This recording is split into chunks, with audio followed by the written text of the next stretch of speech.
have review again. So, itong Ever Bilena. Sabi daw, parang ano siya, kadup siya ng Rhode. Hindi ko pa kasi na-try yung Rhode. Kasi, hindi ko alam kung marami kasing fake ata nun, diba? So, hindi ko pa siya na-try. So, ito, actually, talagang tinitingnan ko talaga siya. Kasi, may 3 shades siya, 4 ata. So, itong binili ko is transparent na lang. Kasi, yung iba kasi masyadong dark sa lips ko. Ayoko masyadong dark sa lips.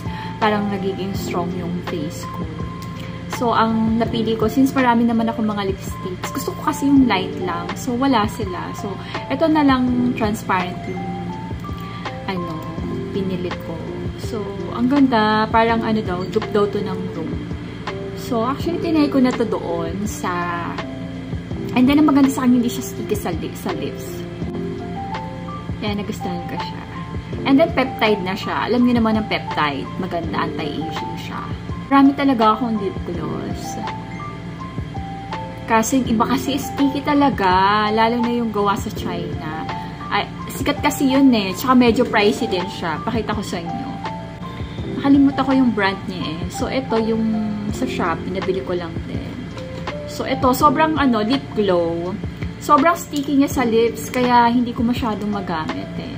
So, ito yung niya ha. Ito yung shade. Ang ganda diba, girls?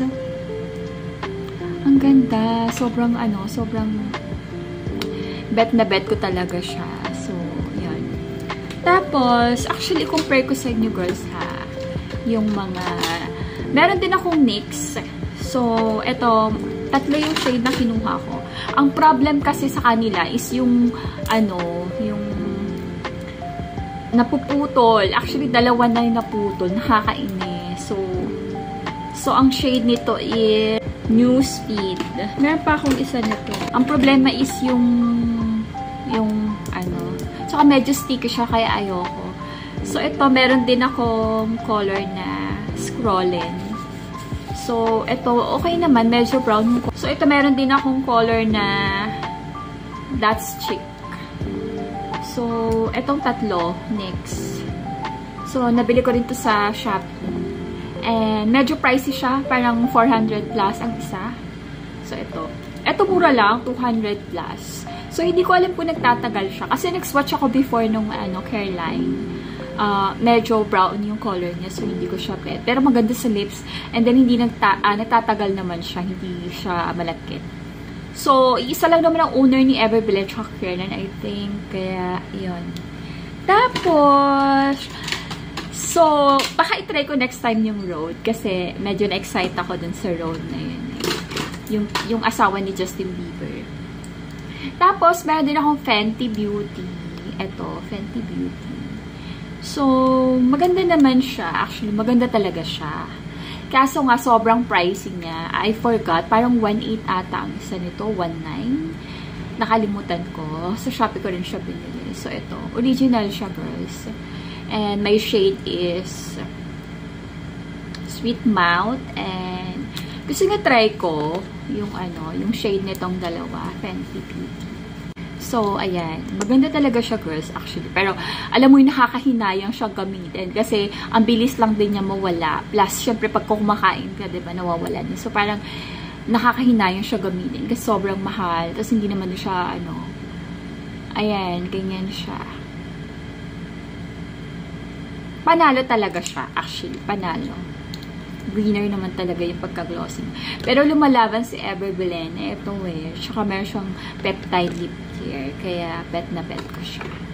So, ito try naman natin to. Yung Sweet Tooth yung shade niya ha. So, try naman natin. Actually, mas nagamit ko yung lip, yung Sweet Tooth. Kasi medyo pink.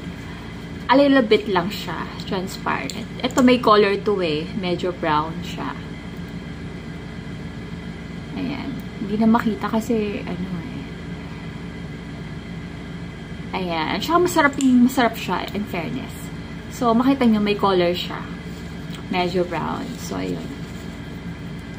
Maganda talaga siya. Winner naman talaga kung sabihin siya. Pero, kung pang everyday ka nagli-lip gloss, I highly recommend itong Daily Dose. Favorite ko na siya. Kasi, yun, parang ang ganda niya sa lips. Talaga parang pounty-pounty. Tsaka hindi siya nakakahinayang gamitin Ganun ka lang ng ganon. Hindi siya sticky. And laban talaga siya sa mga Fenty Beauty. And then, NYX. Actually, mas gusto ko pa to kaysa sa NYX eh. Kasi yung NYX kasi, medyo mabigat.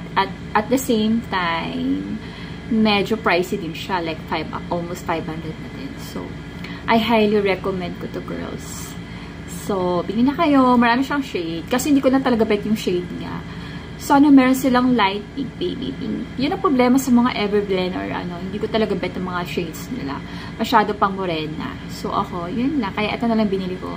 So, bili na kayo, girls. 200 plus lang siya. 249. So, yun, kabibili ko lang. Kasi hindi ako mapakali. Kasi, yun, maganda siya kasi may peptide. Favorite ko si peptide. Lip care na rin siya. May SPF na din pati siya.